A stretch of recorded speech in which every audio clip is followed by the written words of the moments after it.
அதிமுக ஆட்சியில் கொண்டுவரப்பட்ட திட்டங்களுக்கு விடியா திமுக ஸ்டிக்கர் ஒட்டி வருவதாக முன்னாள் அமைச்சர் தங்கமணி குற்றம் சாட்டியுள்ளார்.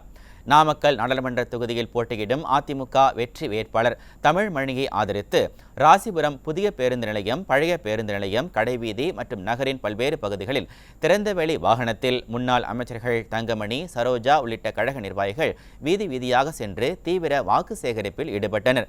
அப்போது பேசிய முன்னாள் அமைச்சர் தங்கமணி, தமிழகத்தில் சட்டவிரோதமாக கஞ்சா, லாட்டரி விற்பனை செய்யப்படுவதுதான் விடியா திமுகவின் 3 ஆண்டுகால ஆட்சியின் சாதனை என விமர்சித்தார். கடந்த 10 ஆண்டுகளாக அதிமுக ஆட்சியில் கொண்டுவரப்பட்ட திட்டங்கள் மற்றும் 1000 கோடி ரூபாய் மதிப்பீட்டில் கொண்டுவரப்பட்ட குடிநீர் திட்டத்திற்கு விடியா திமுக அரசு ஸ்டிக்கர் ஒட்டி வருவதாகவும் கடுமையாக சாடினார். நாமக்கல் மாவட்டத்தை பொறுத்தவரை கடந்த 10 ஆண்டு காலமாக நாங்கள் பல்வேறு திட்டங்களை செய்திருக்கின்றோம்.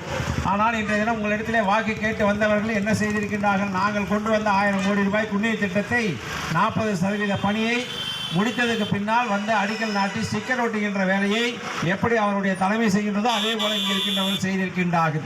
ஆக நாங்கள் 10 ஆண்டு காலம் இந்த பகுதியுடைய வளர்ச்சிக்காக பல்வேறு திட்டங்களை மருத்துவக் கல்லூரியிலிருந்து, சட்டக்கல்லூரியிலிருந்து, கலைக்கல்லூரிலிருந்து அத்தனை திட்டங்களை கொண்டு வந்திருக்கின்றோம். அனைத்து சாலைகளையும் போட்டிருக்கின்றோம். அனைத்து பாலங்களும் கட்டப்பட்டிருக்கின்றது.